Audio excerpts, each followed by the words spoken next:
إن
السميع العليم من الشيطان اللعين الرجيم. بسم الله الرحمن الرحيم. الحمد لله رب العالمين،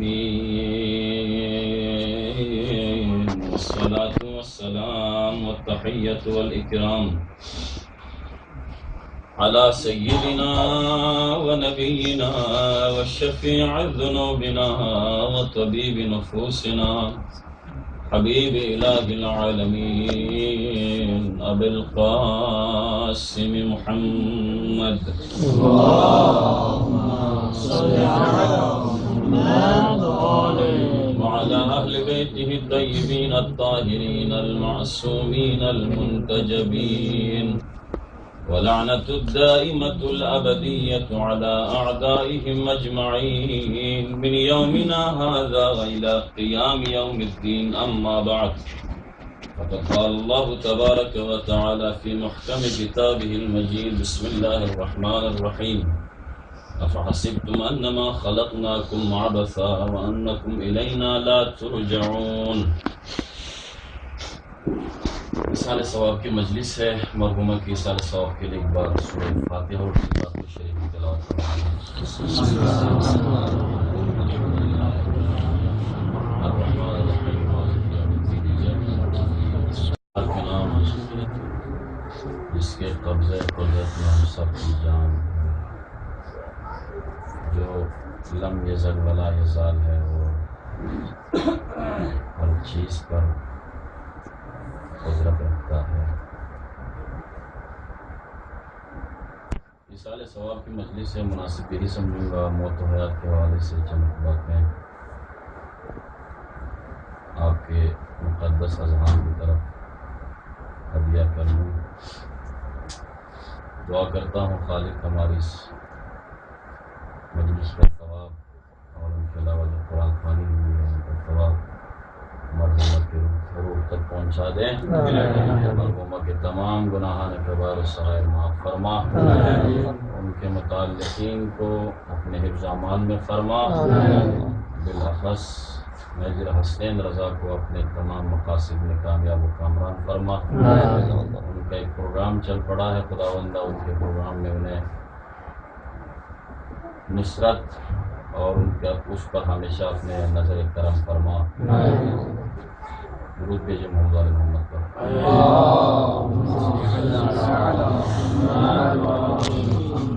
عزیزان محترم، ارشاد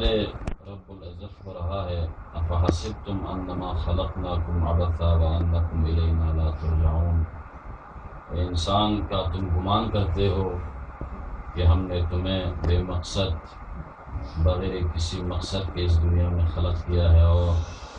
تم یہ گمان کرتے ہو کہ اس دنیا میں آنے کے بعد پلٹ کر ہماری طرف نہیں آؤ گے۔ اور روزمرہ زندگی اور روزمرہ ملاحظات میں ہم دیکھتے ہیں کہ جوان بھی اس دنیا سے جا رہے ہیں، بوڑھے بھی جا رہے ہیں، بچے بھی جا رہے ہیں، اور یہ ایک امر یقینی ہے کہ اس سے کوئی بھی منکر نہیں ہے، چاہے اس اسلام کے پرچم تلے وہ آئے ہوں یا اسلام کے مخالف ہوں۔ ہر کوئی یہی کہتا ہے کہ موت سے بھاگنا، موت سے اپنے آپ کو دور رکھنا، یہ کسی کی بس کی بات نہیں ہے۔ موت ایک امر یقینی چیز ہے۔ ہاں فرق ہے، کچھ لوگ کہتے ہیں کہ ہاں اس دنیا کے بعد بھی آگے حساب و کتاب ہے، آخرت ہے۔ کچھ کہتے ہیں نہیں، بلکہ جس طرح یہ سبزیاں اگتی ہیں اسی طرح انسان بھی ہے کہ اس کے لیے ایک بہار ہے، پھر خزاں آ جاتا ہے، ختم ہو جاتا ہے۔ لیکن قرآن ایک چیلنج کے ساتھ ایک ارشاد رب العزت ہو رہا ہے: فحسبتم انما خلقناکم عبثا وانکم الینا لا ترجعون۔ عزیزان محترم، علماء کرام ہیں، چونکہ طول نہیں دینا ہے، میں نے مختصر کرنا ہے مجلس کو، اس لیے میں چند ایک تمہید پہ ہی اکتفا کرتا ہوں اور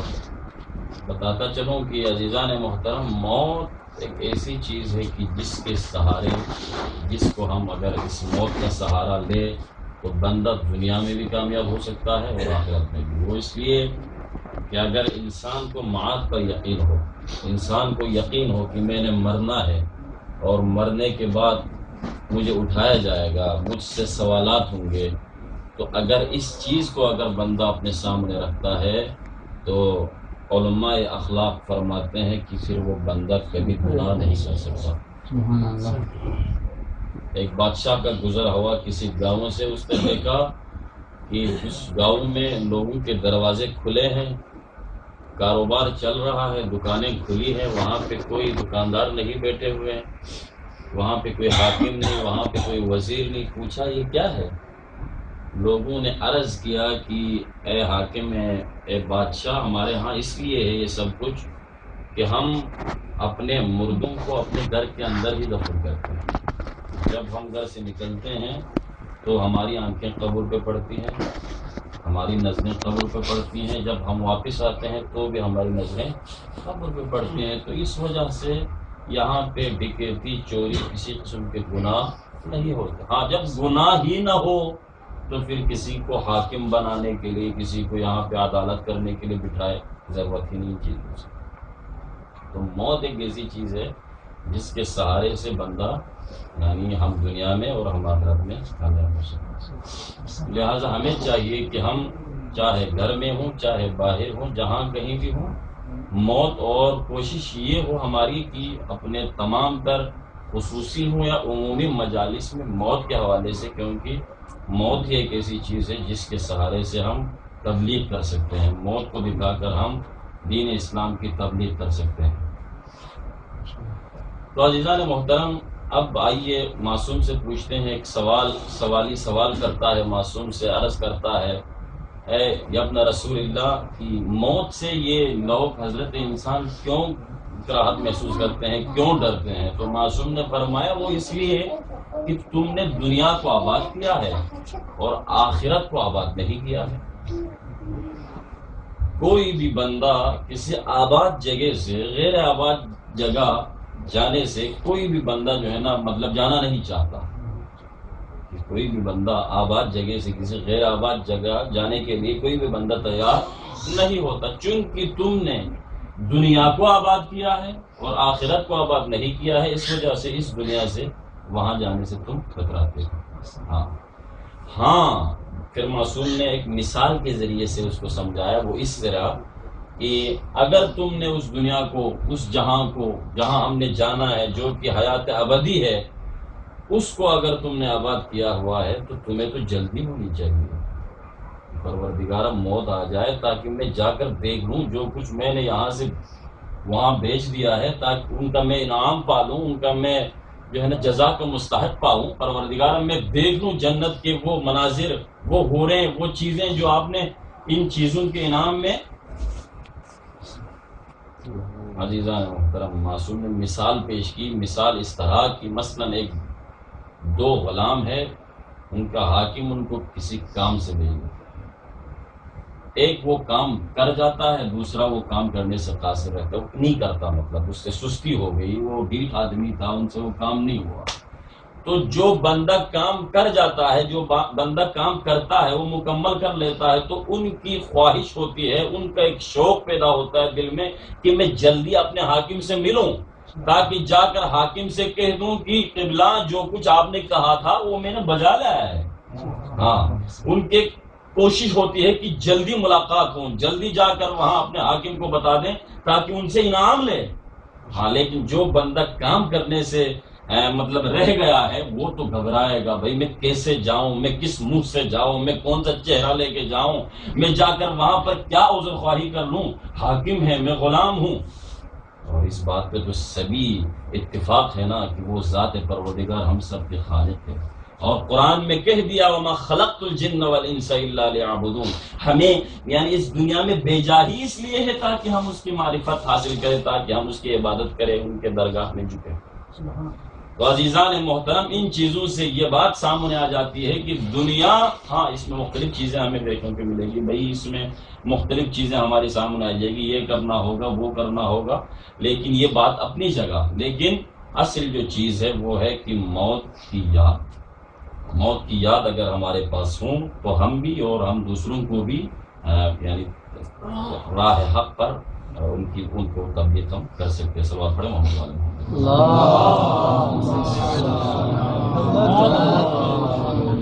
ایک شخص آتا ہے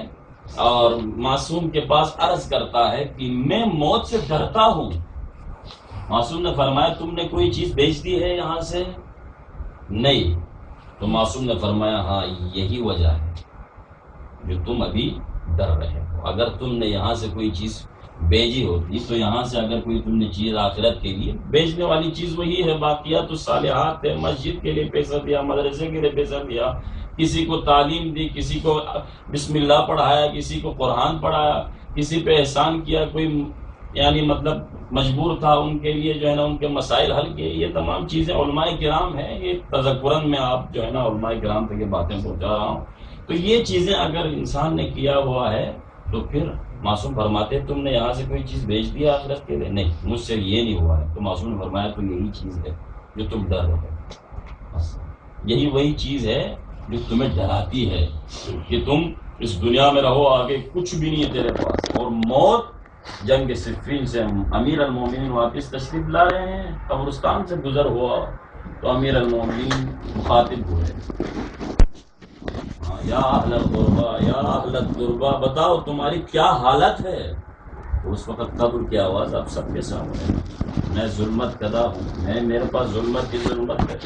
میرے پاس کوئی ساتھی نہیں، ساتھی اپنے لیے تیار کر کے آنا، میرے پاس ظلمت ہے، روشنی لے کر آنا. یہ تمام چیزیں ہمارے سامنے عزیز، ہم خود لے جا کر میتوں کو دفن کرتے ہیں.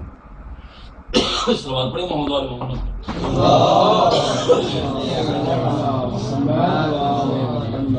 قبر سے آواز. لیکن ہاں ان کے لیے حل بھی ہے، حل بھی ہے. وہ حل یہی ہے کہ عزیزان محترم قرآن کی تلاوت کریں. برائے خوشنودی امام زمانہ بلند تر صلوات اللهم صل على محمد. ان چیزوں کے ذریعے سے ہم ان میں سے اہم، باقی چیز تو بہت ساری ہے، اہم چیز وہ یہ ہے والدین، جو کہ خداوند عالمین کی طرف سے خاص انعام ہے حضرت انسان کا. والدین کی محبت اولاد کے لیے، اور اس میں زیادہ نہیں جاؤں گا کہ کتنی محبت ہے والدین کی، اور اگر یہ محبت ایک منٹ کے لیے خداوند عالمین والدین کے دل سے نکالے تو کیا ہوتا ہے، اس پہ ایک بحث ہے. میں نے آج سنا کسی طالب علم سے، وہ فرما رہے تھے کہ باہر کسی کنٹری میں، یہاں بھی ہوں گے، وہاں پہ یہ ہوتا ہے کہ جب والدین بزرگ ہوتے ہیں تو وہ کسی جو ہے نا وہاں پہ کوئی تنظیمیں ہوتی ہے، وہاں پہ کوئی ٹیمیں ہیں، سوسائٹی سمجھو، وہ لے لیتے ہیں بزرگوں کو اور ان سے پیسہ لے کے ان کی دیکھ بھال کرتے ہیں. تو ہوا یہ کہ ایک بندہ نے اپنے والدین کو دیا ہوا تھا، جس اچانک ان کا فون آیا سوسائٹی کی طرف سے کہ بھئی آپ کے جو ہے نا وہ والدہ یا والد دنیا سے چلا گیا. ان کے پاس اتنا بھی ٹائم نہیں تھا کہ جا کر جنازہ لے کر آتے. اس نے سوچا یار میں کیا کروں، میرے پاس وہ میں کسی پروگرام میں جانا تھا، تو اب میں پروگرام اٹینڈ نہ کر لوں تو یہ ہوگا، لہٰذا میں کیا کروں. اس نے سوچا اس کو برف خانے میں دے دیتے ہیں، میں پروگرام ختم کر کے آؤں گا پھر جا کے ہم دفن کر لیں گے. پھر اس نے سوچا نہیں، برف خانے میں اگر رکھ دیں تو اس کا اتنا پیسہ، اس نے وہ کیا نہیں یار یہ پیسہ بھی زیادہ بن رہا ہے، کیا ہے میرے وکالت میں کسی کو کھڑا کر لیں گے، وہ کریں گے. وہ جنازے پہ بھی بندہ نہیں گیا. یعنی ایسے بھی لوگ اس دنیا میں موجود ہیں. الحمدللہ یہ مکتب اہل بیت ہے، یہ مدرسہ اہل بیت ہے، یہ اس سے ہمیں درس ملتے ہیں عزیزان محترم کہ ہمارے اندر یہ چیزیں موجود ہے کہ ہم والدین کو الحمدللہ قدر کی نگاہ سے دیکھتے ہیں، اور دیکھنا بھی چاہیے، کیونکہ قرآن میں تقریباً 80 جگہوں پر، تقریباً یاد میں جو غلطی نہیں کر رہا ہوں تو 80 جگہوں پر وَوَصَّيْنَا الْإِنسَانَ بِوَالِدَيْهِ إِحْسَانًا وَوَصَّيْنَا الْإِنسَانَ بِوَالِدَيْهِ، ان کے علاوہ نشکر لی وَلِوَالِدَيْهِ، ان کے علاوہ وَقَضَىٰ رَبُّكَ اللہ تعبد الا اياه وبالوالدین احسانا. یعنی کتنی جگہوں پر بہت ہی شدت کے ساتھ ذات پروردگار اپنی عبادت کے ساتھ والدین کی اطاعت کو ضروری سمجھتے ہیں. تو یہ چیزیں عزیزان محترم والدین کیوں؟ کیونکہ والدین کے ذریعے سے ہی والدین ایک وسیلہ ہے رب تک پہنچنے. یوں بتا دوں آپ کو، والدین ایک وسیلہ ہے، والدین ایک ذریعہ ہے کہ ہم جا کر اپنے خالق حقیقی سے جا ملتے ہیں. کیونکہ ربوبیت کا مظہر ہے والدین، ربوبیت کا مظہر ہے والدین. تو عزیزان محترم ہمیں چاہیے کہ جن کے والدین زندہ ہیں وہ تو بہت ہی خوش نصیب ہے. جن کے والدین دنیا سے، جہاں یہ بات بھی میں نے کتاب میں پڑھ لی کہ بتایا جاتا ہے کہ یہ بندہ تو آگ شدہ ہے، ان کے والدین کی طرف سے ان کو آگ ہو گیا ہے. تو عزیزان محترم میں نے کتاب میں شاہ عباس قمی کی کتاب ہے اس میں نے پڑھا تو یہ ہے کہ جو بندہ مطلب والدین کے آگ سے جو ہے نا مطلب آگ کی جو عذاب ہے اس پر آ گیا ہے، مطلب والدین کی آگ شدہ، وہ بندہ اگر چاہے تو والدین کو قبر میں بھی راضی کر سکتا ہے۔ وہ اس لیے کہ اس دنیا سے جانے کے بعد وہ یہاں سے چیزیں بیچنا شروع کر دیں، دنیا میں تو مجھ سے غلطی ہو گئی ہے، آپ تو ہو گئے آپ کی طرف سے، اب یہاں سے نمازیں، یہاں سے روزے، یہاں سے ان کے لیے ان کے نام پر صدقات، ان کے نام پر خیرات نکالتے جائیں تو والدین قبر میں راضی ہو جاتے ہیں، ان سے آپ ہو جاتا ہے۔ لیکن کچھ ایسے ہیں جن کی زندگی میں تو والدین بہت خوش تھے قبر تک، آخر موت تک، لیکن قبر میں جانے کے بعد بھی آنکھ ہو جاتا ہے اللہ اکبر قبر سے، وہ اس لیے کہ قبر تک تو اس نے اپنے والدین کو یاد رکھا، لیکن قبر میں جانے کے بعد اس نے اپنے والدین کو بھول گیا۔ تو کیا روایت کے جملے ہیں، گھروں کے دروازے پہ آ جاتے ہیں، دستک دیتے ہیں، اے میرے بیٹوں میں پریشان ہوں اس وقت، میرے پاس کچھ نہیں ہے، کچھ تو بیچ دیا کرو میرے طرف، ہاں کچھ تو بیچ دیا کرو۔ دو گھر ہیں، ایک سے کچھ مل رہا ہے، ایک سے کچھ نہیں مل رہا، ایک کا اولاد صالح تھا اس نے کچھ دے دیا، اور ایک گھر ہے جہاں سے کچھ نہیں ملتا، تو اس کے سامنے وہ پشیمان تو ضرور ہوتے ہیں نا، اس کے دامن وہ شرمندہ تو ضرور ہوتے ہیں نا، تو قبر سے بھی آنکھ ہونے کا لہذا چاہیے کہ جن کے والدین زندہ ہیں ان کی بھی خوب، ان کے لیے تو بہت ہی وہ خوش نصیب انسان ہے، لیکن جن کے والدین اس دنیا سے جا چکے ہیں ان کے لیے یہاں سے زیارات، ان کے لیے یہاں سے مختلف قسم کی آپ قرآن کی تلاوت کریں، ان کے لیے آپ تبلیغ کریں، ان کے لیے مجلس ہدیہ کریں، یہ تمام چیزیں ہمارے پاس موجود ہے۔ صلوات پڑھیں محمد آل محمد۔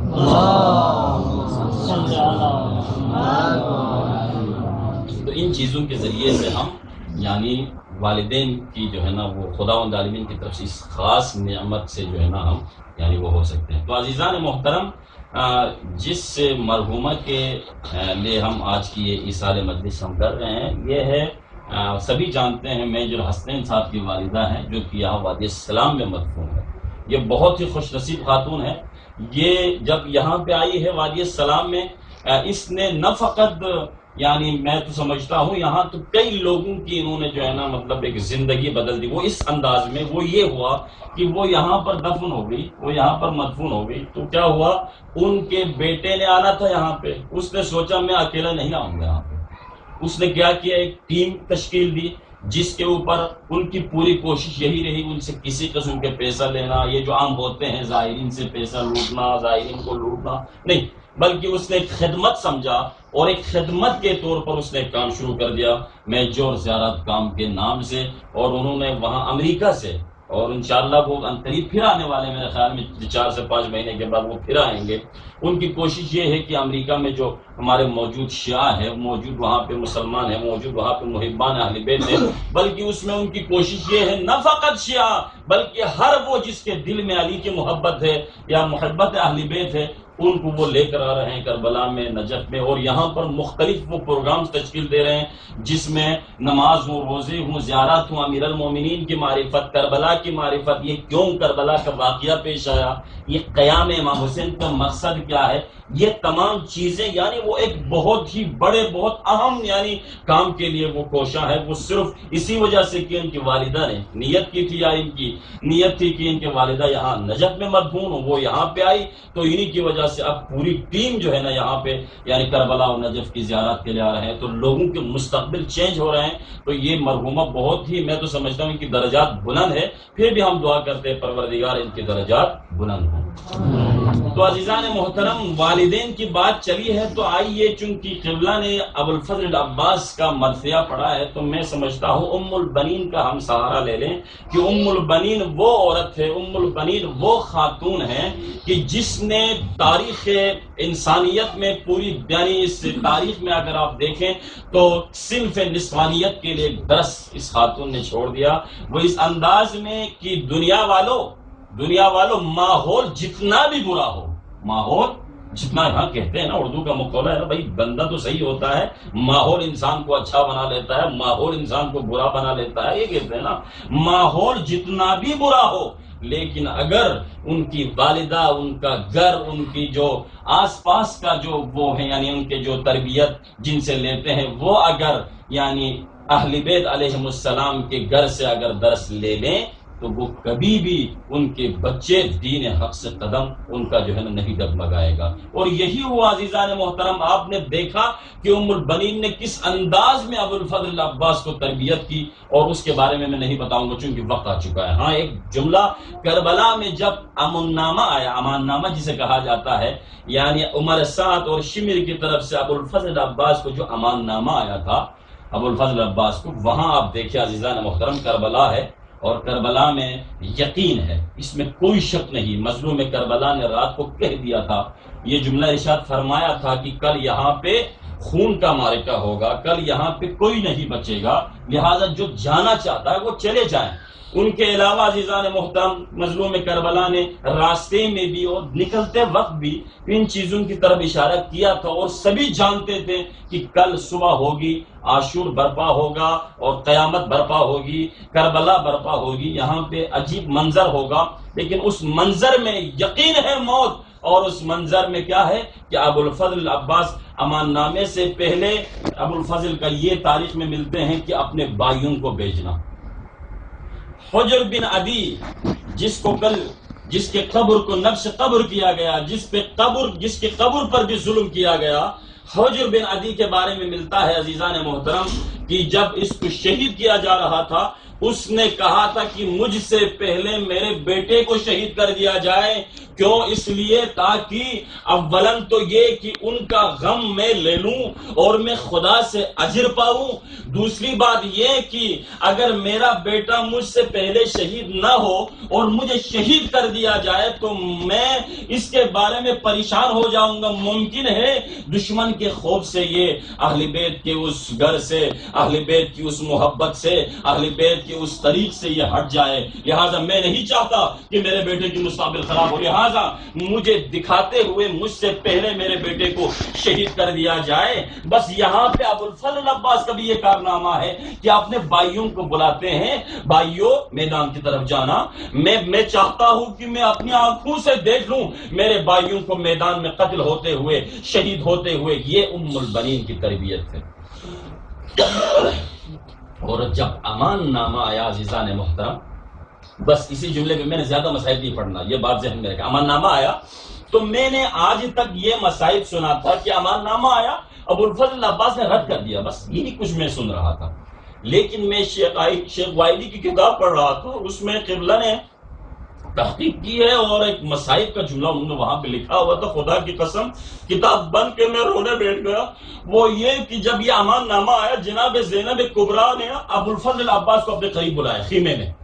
ابو الفضل عباس کو قریب بلایا، خیمے کے اندر لے گئی جناب زینب، اور بلانے کے بعد جناب زینب کہتی ہے بھیا عباس آپ کو پتا ہے کہ